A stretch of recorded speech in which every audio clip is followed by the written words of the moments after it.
What's up, everybody? Thank you for tuning in to the Tomatolito Show. And let's talk about the match that took place this past Saturday. We saw a match in the 168 division, 1 week removed from the Canelo Callum Smith, and this was in the 168 division with a young champion, a young prospect that they're pushing up. The PBC seems to be hyping him up and pushing him up as their version of Lomachenko.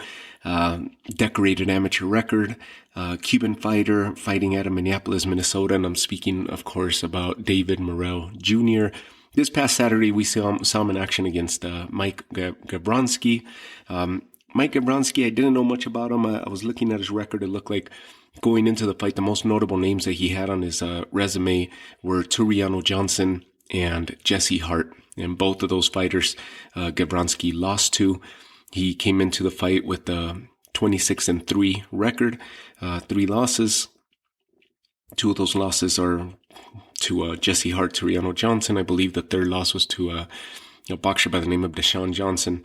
Nonetheless, there was a little bit of confusion, a little bit of controversy that took place leading up to the match, and then the match was basically a one-sided affair. David Morrell is getting pushed as this diamond in the rough, or maybe like the big discovery that PBC has on their hands right now, and they're definitely pushing him up as their version of Lomachenko in the super middleweight division. Depending on the source that you go into, you find his record and it has 130 wins to 2 defeats in the amateurs. Some sources list it as 135 victories with 2 defeats. So 130, 135 wins to 2 defeats, regardless of that 5-win sway there. It's still an awesome record, right? So decorated amateur, Cuban boxer, fighting out of Minneapolis, Minnesota now. And he's got good speed. The reason that they're comparing him to Lomachenko, and the reason that I'm comparing him to Lomachenko, is the fact that they're trying to rush him to a championship, to a major title. This was his 4th fight Saturday. So he comes into the fight at a 3-0 record on his last fight when he fought Lennox Allen. Lennox Allen was a 16-year veteran, 15 or 16-year veteran, undefeated with 22 wins, no defeats. And they faced off each other for the interim WBA version of the title at 168, of course. So tough challenge, tough fight for Morrell against Lennox Allen, but he comes out victorious, gets the decision, gets the nod, and is currently the interim champion at 168 for the WBA. So the controversy came by way of the build-up to the fight. The build-up to Saturday, the fight was being billed and promoted as a 12-round title fight. And at first, it looked like he was going to be putting his interim WBA title on the line. As the week proceeded, it started being mentioned that the winner of this fight was going to be winning the regular version of the WBA title at 168. And of course, we're 1 week removed. By the time Saturday hit, we were 1 week removed from the Callum Smith Canelo. And of course, they fought for the WBA, the super champion version of that title at 168. So this was going to make things really, really interesting, right?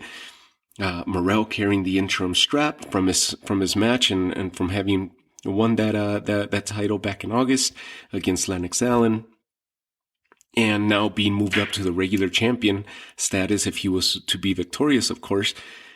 That was the intrigue behind this, right? We get to Friday, and the weigh-in takes place. Gabronsky weighs in at 167.5, so he makes weight for the 168 division, but Morrell ends up weighing in at 170.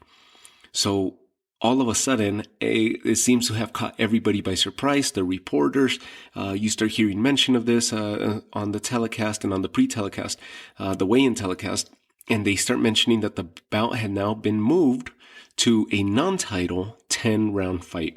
And it seemed to have caught everybody off guard. Not much mention of it. Not many questions were answered about it. The fight takes place, and we get to Saturday evening, and it is a one-sided affair. Not much to offer on the side of Gabronsky. He just couldn't keep up with the speed. He couldn't keep up with the power. He tried. The corner even asked him at one point in the second round to not give in, to continue fighting. But he got busted up pretty good. David Morrell looked good. David Morrell came out strong. He's fast. He's got good height. He uses his height very well. He uses his reach very well. And he's got good power behind both hands with decent speed. He's very good at putting his combinations together. He's still, I can't say he's green because he's got such a good amateur record, but he's definitely green on the professional side. He's still getting comfortable with the timing, with the rounds, especially with Lennox Allen. You see that if you go back and watch that fight, you see that he was adjusting and not used to the fights going past 4 rounds, past 5 rounds, going into the later rounds. He started looking a little bit sloppy, a little bit tired, and then he gets his second win. He's young. So nonetheless, good pedigree on his end. He's got a lot of promise. And if they're going to push him as a Lomachenko, he's already got a version of a major title in just 3 wins. He secures this victory. They stop the fight. Jack Reese steps in and stops the fight in round 3. And he now is 4-0, handing the 4th loss to Mike Grabansky.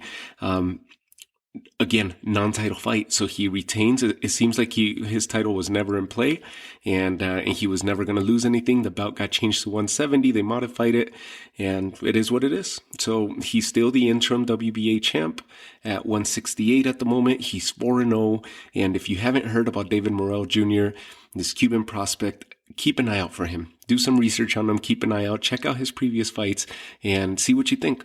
I think he's got a lot of promise. And the 168 division is starting to get fairly exciting now that Canelo has stated that he's going to be solely focused on unifying all titles there, right? So you got Caleb Plant, you got David Benavidez, you got Callum Smith still, who's a very live dog in that division. Of course, you got Canelo, and you got Danny Jacobs, who seems like he's going to be wanting to move up. BJ Saunders, you name it. And then the prospects, right? Edgar Berlanga with that KO streak that he's in amidst or in the middle of right now. The first round KO streak. And now you got another prospect by way of David Morrell, adding that Cuban pedigree to the 168 division. So it's getting fun at 168. Keep an eye out for David Morrell Jr. Good win, good victory, good showing overall on his behalf. I don't know why the controversy took place. There was either confusion and miscommunication there to have released it out to the press. Everybody thought one thing was going to happen and something else ended up happening. Nonetheless, he showed up. He's all business. He didn't make weight. He ended up coming in at 170, a little bit heavier. So hopefully that's not something that plagues him down the line. But hey, it's been an odd year through and through, and 2 pounds, this little controversy is not going to be something that throws everybody off, right? Good fight overall.